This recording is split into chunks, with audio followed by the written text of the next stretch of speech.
വനിതാ ദിനത്തിൽ ആശംസകളുമായി പ്രധാനമന്ത്രി നരേന്ദ്രമോദി.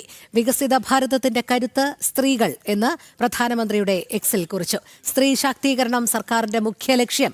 എല്ലാ സ്ത്രീകൾക്കും തങ്ങളുടെ കഴിവുകൾ പൂർണ്ണമായി പ്രകടിപ്പിക്കാനും രാജ്യ പുരോഗതിയിൽ പങ്കാളികളാകാനുമുള്ള അവസരങ്ങൾ ഒരുക്കാൻ സർക്കാർ പ്രതിജ്ഞാബദ്ധമാണെന്നും പ്രധാനമന്ത്രി കുറിച്ചു. എസ് നന്ദഗോപൻ ചേരുന്നു. നന്ദൻ, ഇന്ന് അന്താരാഷ്ട്ര വനിതാ ദിനം. വനിതാ ദിനത്തിൽ ആശംസകളുമായി പ്രധാനമന്ത്രി നരേന്ദ്രമോദി എത്തിയിരിക്കുകയാണ്. അദ്ദേഹത്തിന്റെ എക്സ് പോസ്റ്റിൽ പറയുന്ന കാര്യങ്ങൾ എന്തൊക്കെയാണ്?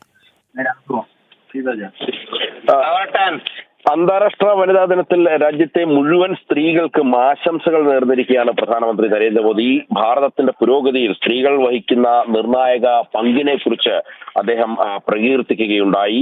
നാരീ ശക്തിയാണ് ഭാരതത്തിന്റെ കരുത്ത് എന്ന് അദ്ദേഹം സൂചിപ്പിക്കുകയുണ്ടായി.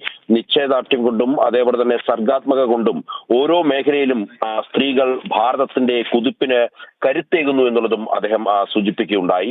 വികസിത ഭാരതം എന്നുള്ള ലക്ഷ്യത്തിലേക്ക് അതിൽ സ്ത്രീകളുടെ പങ്കാളിത്തം അത്യന്താപേക്ഷിതമാണ് എന്നുള്ളതാണ് പ്രധാനമന്ത്രി വ്യക്തമാക്കുന്നത്. അവരുടെ ഉന്നമനം രാജ്യത്തിന്റെ പൊതുവായ ലക്ഷ്യമാണെന്നും അദ്ദേഹം സൂചിപ്പിക്കുകയുണ്ടായി. കേന്ദ്ര സർക്കാരിന്റെ വിവിധ പദ്ധതികളുടെയും അതേപോലെ നയങ്ങളുടെയും കേന്ദ്ര ബിന്ദു എന്ന് പറയുന്നത് ഈ സ്ത്രീ ശക്തി അല്ലെങ്കിൽ നാരീ ശക്തിയാണ് എന്നുള്ളതും അദ്ദേഹം ഈ എക്സിൽ ആശംസാ സന്ദേശം കുറിക്കുകയുള്ളപ്പോൾ വ്യക്തമാക്കുകയുണ്ടായി. രാജ്യ പുരോഗതിയിൽ പങ്കാളികളാകുന്ന അവസരങ്ങൾ ഒരുക്കാൻ സ്ത്രീകൾ അവർ പ്രതിജ്ഞാബദ്ധരാണെന്നും പ്രധാനമന്ത്രി സൂചിപ്പിക്കുകയുണ്ടായി. രോഹിണി. ശരി, എസ് നന്ദഗോപനാണ് വിവരങ്ങൾ നൽകിയത്.